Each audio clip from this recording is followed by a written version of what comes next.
특별히 수요 예배에 성전에 오신 여러분들을 주님의 이름 안에서 환영하고 축복합니다. 특별히 이 시간 그냥 왔다 돌아가는 시간이 아니라 하나님 말씀 들으시고 뜨겁게 기도하고 주님 앞에 나아가는 은혜의 시간 될 줄 믿습니다.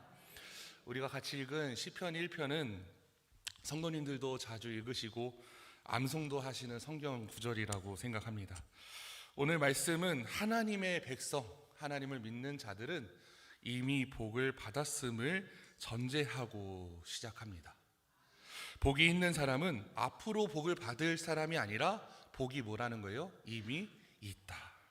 우리 옆에 있는 성도님께 인사할까요? 당신은 복 있는 사람입니다. 시작. 복 있는 사람들입니다. 아멘. 아멘. 복 있는 사람은 앞으로 복을 받을 사람이 아니라 이미 하나님께서 주신 복을 누리며 살아가는 사람이라는 뜻이 중요합니다. 그렇기 때문에 하나님의 자녀인 우리들은 복을 찾기 위해서 이리저리 다닐 필요가 없어요. 이미 복을 받은 존재들이죠. 제가 신학교 다닐 때 원복, 오리지널 블레싱이라고 하는데요, 원복이란 개념을 교수님께서 가르쳐 주셨을 때 굉장히 큰 은혜를 느꼈습니다. 한국 교회는 원죄이잖아요. 오리지널 신. 맨 처음에 아담과 하와가 선악과를 따먹고 죄를 졌었던 그 원죄에 대해서 너무나도 강조를 많이 하다 보니까 사람들이 죄에 대해서는 굉장히 많이 나누고 죄에 대해서는 많이 생각하고 그러지만 복에 대해서는 사실은 많이 이야기하지 않아요. 그리고 오늘날 강단에서 복에 대해서 이야기를 하면 세속적이다라는 등 색깔을 가지고 쳐다볼 때가 많이 있어요. 근데 중요한 거는 하나님께서 우리들에게 먼저 주신 것은 복이 먼저라는 것을 여러분들 기억하시기 바랍니다. 창세기 1장 27절에서 28절에 보면 제가 읽겠습니다. 하나님이 자기 형상 곧 하나님의 형상대로 사람을 창조하시되 남자와 여자를 창조하시고 하나님이 그들에게 뭘 줬다고요? 복을 주시며. 아멘. 하나님이 그들에게 이르시되 생육하고 번성하여 땅에 충만하라. 땅을 정복하라. 바다의 물고기와 하늘의 새와 땅에 움직이는 모든 생물을 다스리라 하시니라. 아멘. 이 말씀이 사실은 아담과 하와가 선악과를 따먹었던 것보다 먼저였고요, 하나님께서 창조하시고서 먼저 우리들에게 복을 주셨다라는 거예요. 그렇기 때문에 복을 주신 하나님께 우리들은 감사해야 합니다. 그래서 교수님께서 그렇게 얘기하셨어요. 2000년 넘는 교회 역사 가운데서 너무나도 죄에 대해서 강조를 하다 보니까 복을 놓쳐버리는 경우가 있다. 특별히 사랑하는 성도 여러분들, 우리들은 하나님께 복받은 자들로서 하나님의 백성인 우리에게 복을 주셨는데 그것을 잘 누리며 살아가길 소망합니다. 그래서 오늘은 특별히 오늘 말씀을 통해서 저는 본문 시편 1편 1절에서 3절 말씀을 가지고 복 있는 사람은 어떻게 살아가야 되는지 은혜를 나누는 시간이 되길 소망합니다. 첫 번째로, 복이 있는 사람은 세 가지의 함정을 조심해야 합니다. 우리가 읽은 본문 1편 1절에는 이렇게 쓰여 있습니다. 우리 같이 읽어볼까요? 시작. 복 있는 사람은 악인들의 길을 따르지 아니하며 죄인들의 길에 서지 아니하며 오만한 자들의 자리에 앉지 아니하고. 아멘. 복이 있는 사람은 하나님께서 주신 축복의 길을 걸어가는 존재들인데, 오늘 본문은 특별히 1절을 통해서 우리들이 조심해야 될 세 가지의 함정을 이야기합니다. 다시 말해 이 함정에만 빠지지 않으면 우리들은 하나님의 복을 저절로 더 잘 누리면서 살아갈 수 있다라는 거죠. 그 첫 번째 함정은 뭐냐? 바로 악인들의 꾀를 따르는 것입니다. 여기서 악인들의 꾀라는 것은 제가 NIV 영어 성경을 찾아보니까 카운셀이라고 되어 있어요. 이 말은 세상의 지식과 지혜를 의미를 합니다. 그러니까 악인들이 우리들의 삶에 대해서 조언하는 거, 지혜로 가르쳐주는 거, 이런 것들을 따르지 말라는 의미를 가지고 있습니다. 하나님의 백성이 하나님의 말씀만 들으면 될 텐데 왜 악인들의 말을 들을까? 이렇게 의아하게 생각하시는 성도님들도 분명 계실 겁니다. 그런데 그 이유는 악인들의 조언은, 악인들의 꾀는 우리들이 들을 때에 굉장히 매력적으로 들릴 때가 굉장히 많이 있다라는 거예요. 특별히 악인들의 조언들을 들어보면, 세상 사람들의 생각과 이야기를 들어보면 그게 꼭 옳은 것 같고 처음부터 나쁜 조언이 아닌 경우들이 있습니다.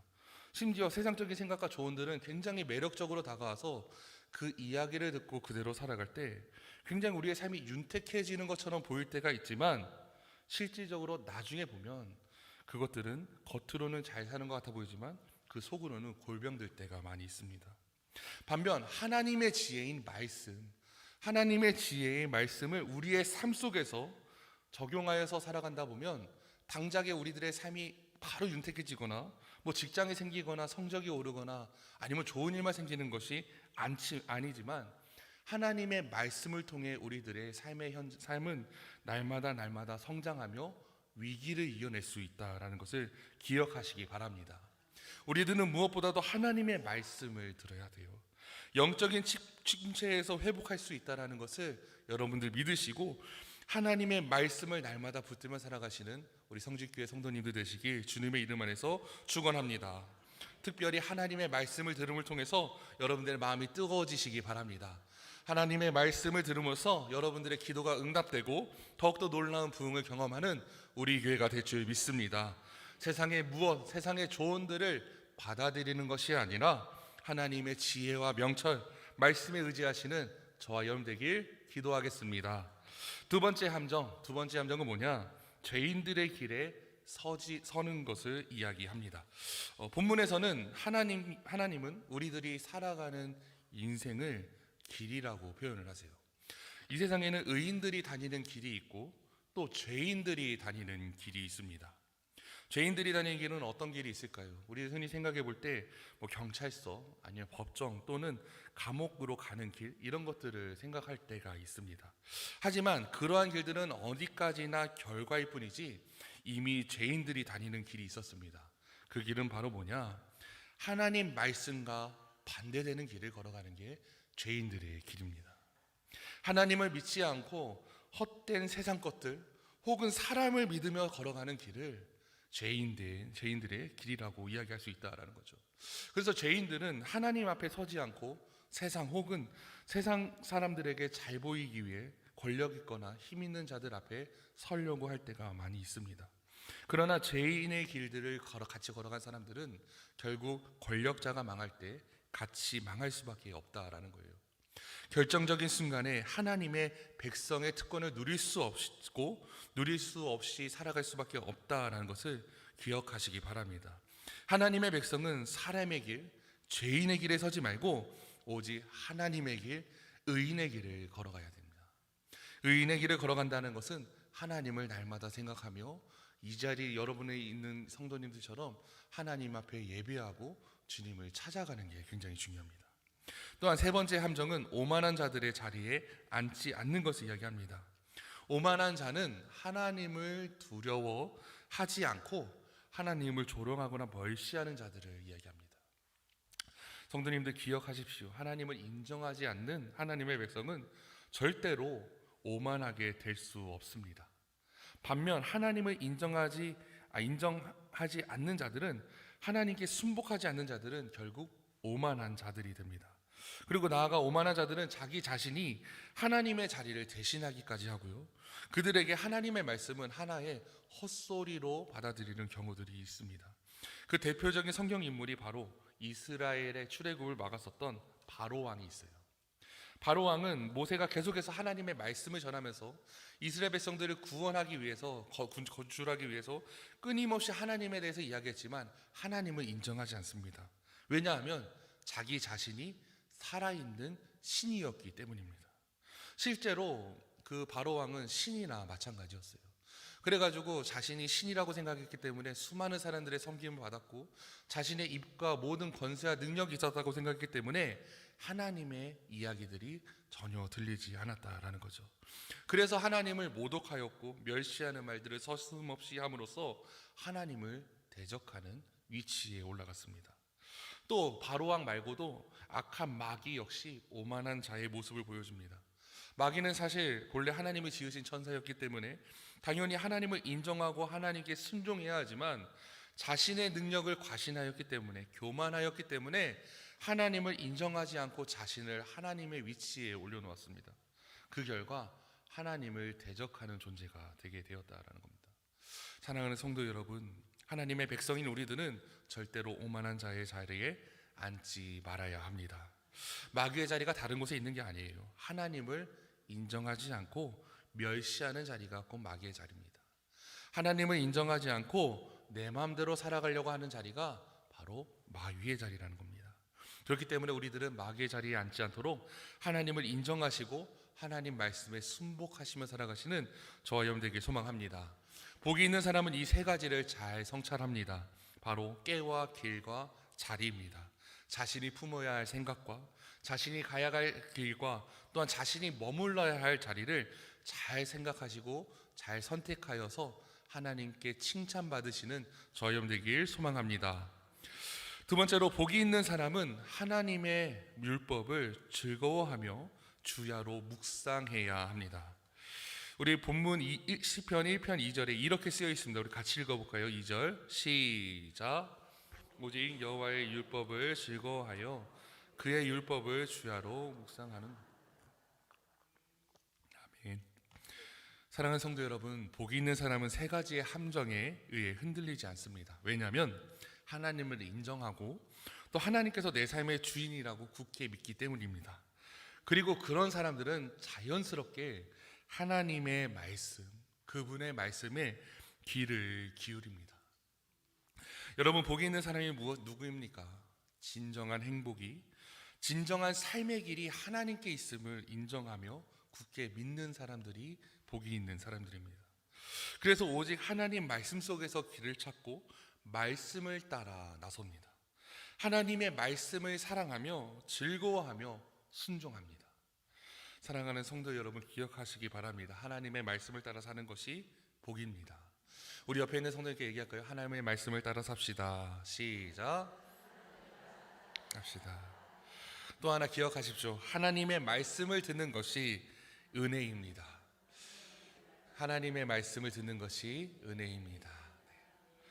세상의 것이 아니라 이 수요일 오전에 하나님 앞에 예배를 드리고 또 말씀을 듣는 저와 여러분들은 하나님의 말씀을 우리 삶의 기준으로 잡는 줄 믿습니다.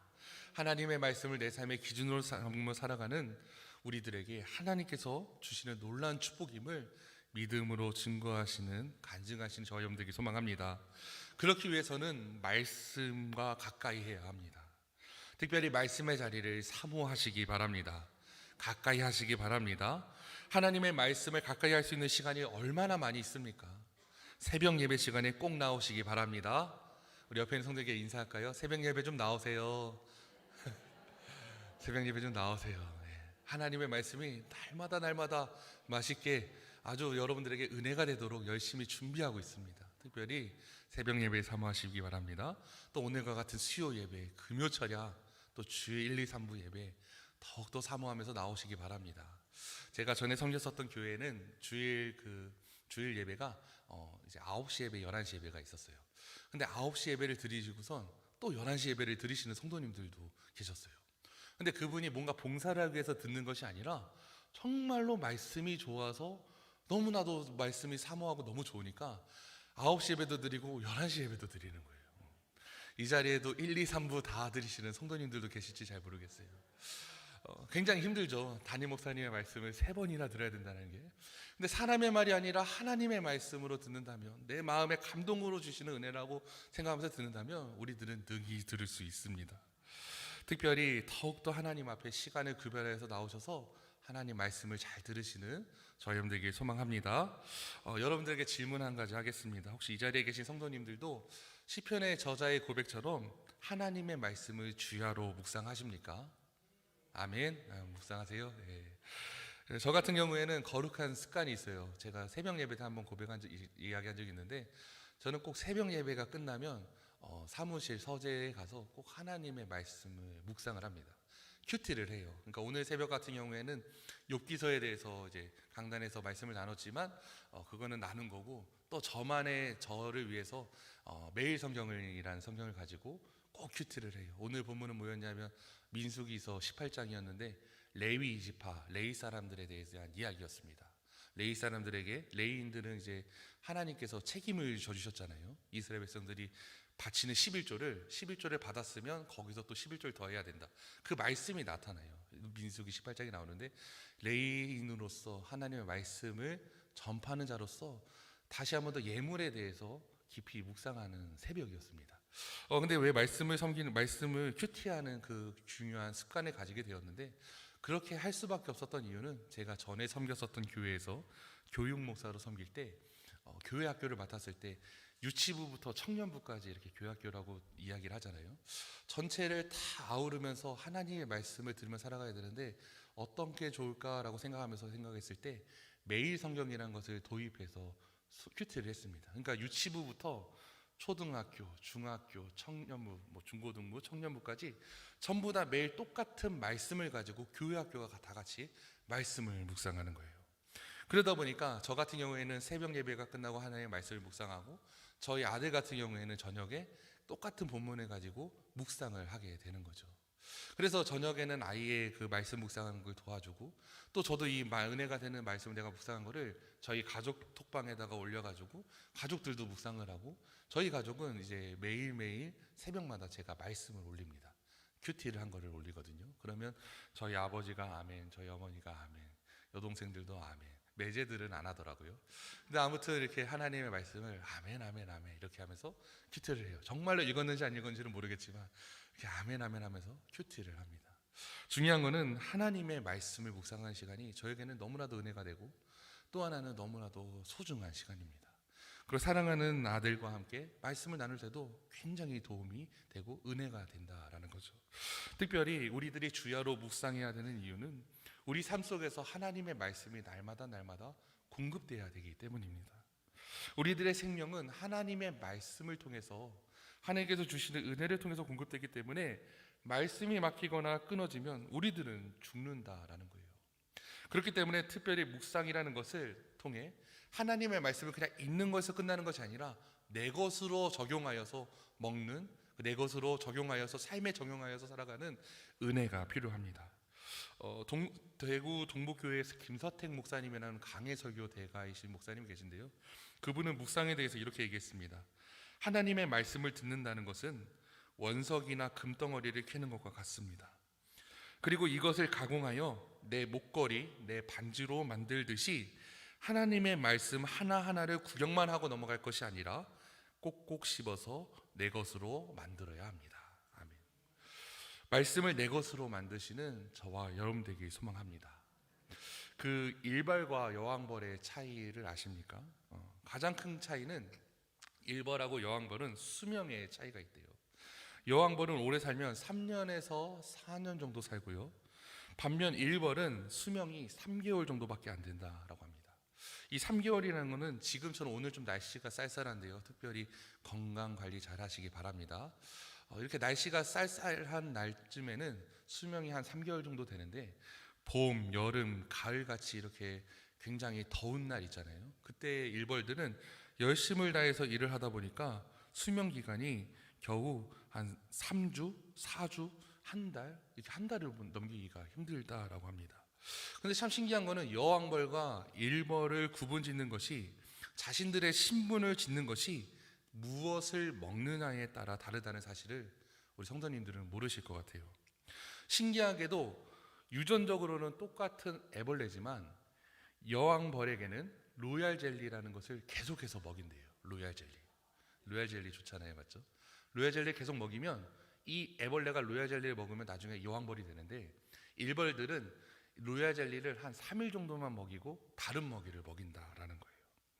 그래서 일벌들은 일평생 일만 하다가 다른 걸 먹다가 일만 하다가 죽게 되고 여왕벌은 평생 자기 일만 하다가 일찍 죽게 되는데 여왕벌은 그 로얄 젤리를 먹으면서 수명이 막 3년, 4년 이렇게 살면서 또 다른 일을 하게 된다라는 거죠. 저는 이 이야기를 들으면서 하나님 말씀에 대해서 생각해 보았습니다. 우리가 무엇을 먹고 살아가야 하는가? 무엇을 가까이 해야 하는가? 우리가 세상을 살아가다 보면 세상의 것이 너무나도 좋아서 많은 시간을 할애할 때가 있어요. 드라마 같은 거 보거나 아니면 하나님의 말씀을 더 읽어야 되는데 세상에 좋은 것들이 얼마나 많이 있습니까? 하지만 우리들은 육신의 양식을 위해서 일을 하는데 많은 시간도 투자하고 가라하지만 무엇보다도 하나님의 백성인 우리들은 하나님의 말씀을 읽고 묵상해야 됨을, 그리고 하나님의 말씀을 가까이 해야 됨을 기억하시기 바랍니다. 특별히 어떤 벌들은 4일만 로얄 젤리를 먹고 그치는데 한 달 정도 사는데 그치지만 여왕벌은 로얄 젤리를 계속 먹어서 점점 변화가 일어나 다른 벌들보다 월등한 체격과 수명을 가진 여왕벌이 되는 것처럼 우리들도 말씀을 가까이 함으로써 하나님께 멋지게 쓰임받은 저와 여러분들 될 줄 믿습니다. 마지막 세 번째로, 복이 있는 사람은 하나님 곁에 있음으로 모든 일에 형통함을 누립니다. 우리 본문 3절 말씀 같이 읽어보겠습니다. 3절 말씀 시작. 그가 시냇가에 심은 나무가 철을 따라 열매를 맺으며 그 잎사귀가 마르지 아니함 같으니 그가 하는 모든 일이 다 형통하리로다. 아멘. 아멘. 제가 성지순례를 갔었는데요, 그때는 이스라엘의 건기 시기였습니다. 그래서 너무나도 건조해가지고 말라 죽은 나무들의 모습을 종종 발견할 수 있었어요. 그런데 말라 죽는 나무들뿐만 아니라 또 어떤 한 구석에는 신기하게도 이게 잎이 푸르게 잘 우거진 지역들이 있는데요, 꼭 그곳에 가면 있는 것이 있었는데 그게 바로 뭐냐면 바로 샘 혹은 시냇가라고 할 수 있는 것들이 있었습니다. 그러니까 그 주변에는 꼭 푸르르게 잘 큰 나무들 주변에는 꼭 시냇가가 있다라는 거죠. 사랑하는 성도 여러분, 여러분들의 삶이 형통하시기 원하십니까? 하나님과 함께 하시기 바랍니다. 하나님과 붙어 있으시기 바랍니다.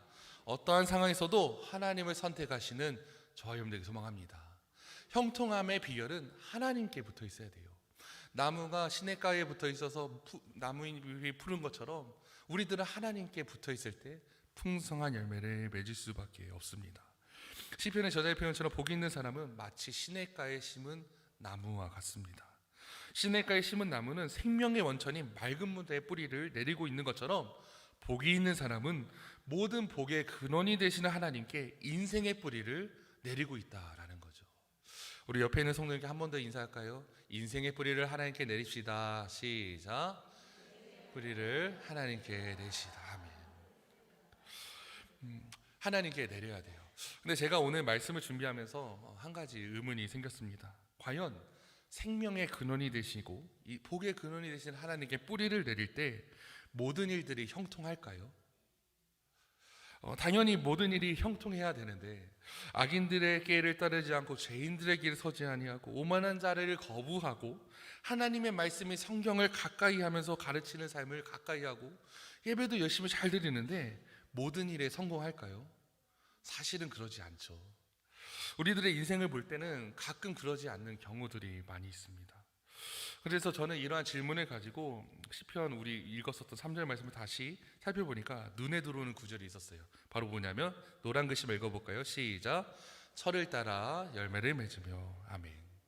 시냇가에 심은 나무는 그 뿌리를 물 근원에 분명히 내리고 있기 때문에 겉에서 보기에는 다른 나무들과 별로 차이가 없습니다.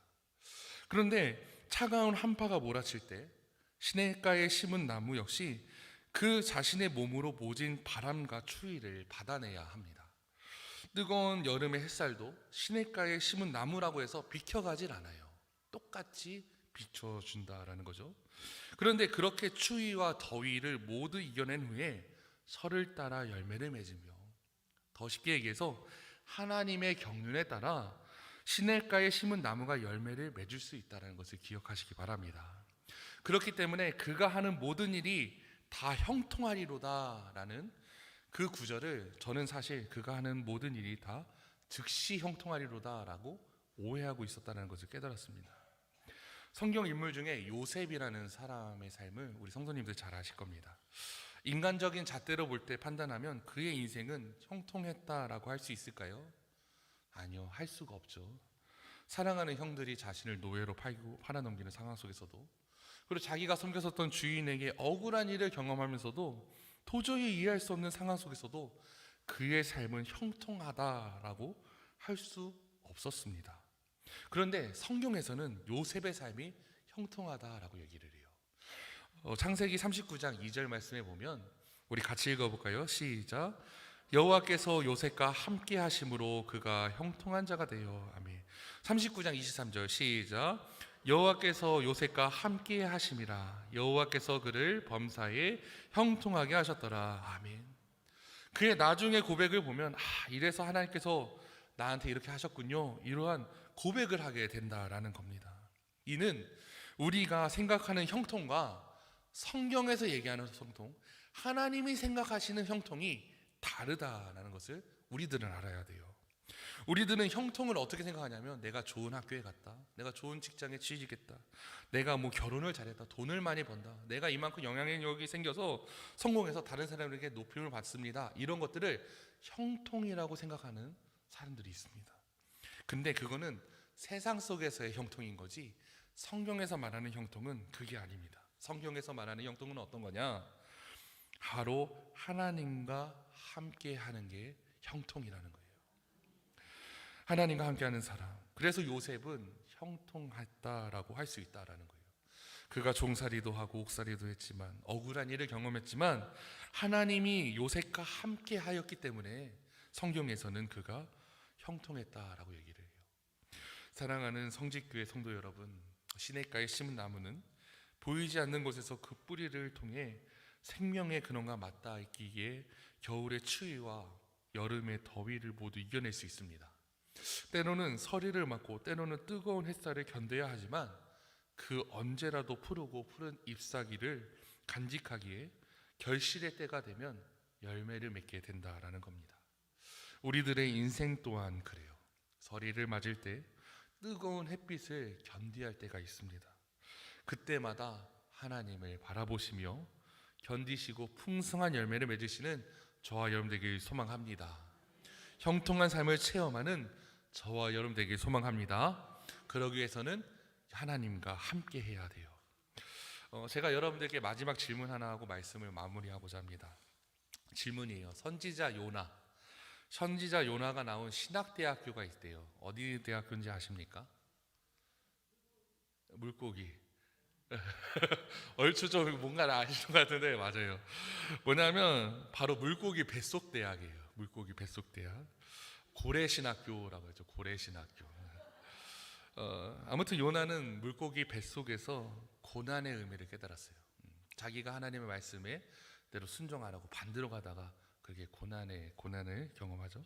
그리고 하나님께로 향해 있어야 되는데 완전히 자신의 삶의 전환이 그 고래 뱃속 안에서 나타나게 됩니다. 또한 그곳에서 기도도 배웠고 하나님과 교제를 시작했고 하나님을 생각하고 결국은 감사하게 돼요. 이러한 점들을 생각해 볼 때 실제로 물고기의 뱃속은 그에게 신학교와 같은 역할을 했다라고 정의할 수 있다라고 생각합니다. 그렇기 때문에 이 신앙의 감격을 알지 못하고 인생을 살아가는 사람들에게 하나님께서는 또 하나의 물고기를 예비하실 수 있다라는 거예요. 특별히 이 자리에 있는 성도님들 가운데 환난의 파도 혹은 고난 가운데 아니면 커다란 물고기의 삼킴 가운데 당하신 분들이 있다면 주님이 주신 복이라 생각하시고 기다리시기 바랍니다. 특별히 항상 주님 곁에 계셔서 철을 따라 열매를 맺으며 풍성하게 인도해 주시는 하나님의 그 풍성한 은혜를 누리시는 저와 여러분 되길 기도하겠습니다. 사랑하는 성도 여러분, 말씀 마무리합니다. 오늘 말씀을 기억하시기 바랍니다. 복이 있는 사람은 우리를 넘어뜨리려고 하는 세 가지의 함정을 피합니다. 그리고 하나님의 말씀을 붙들며 언제나 하나님과 함께 있고 풍성한 열매 맺으며 살아가는 삶을 살아갑니다. 형통한 삶을 살아갑니다. 그러한 삶을 살아가는 저와 여러분 되길 소망합니다. 우리 이 시간 통성으로 기도하겠습니다. 이 시간 기도할 때 하나님 말씀을 기억하며 우리들이 더욱더 하나님 앞에 복 있는 자들 되길 소망합니다. 함정을 피하게 하여 주시고 하나님의 말씀을 붙들게 하여 주시고 언제나 주님과 동행함으로써 형통케 하여 주시옵소서. 우리 주여 삼창하시고 뜨겁게 기도하도록 하겠습니다.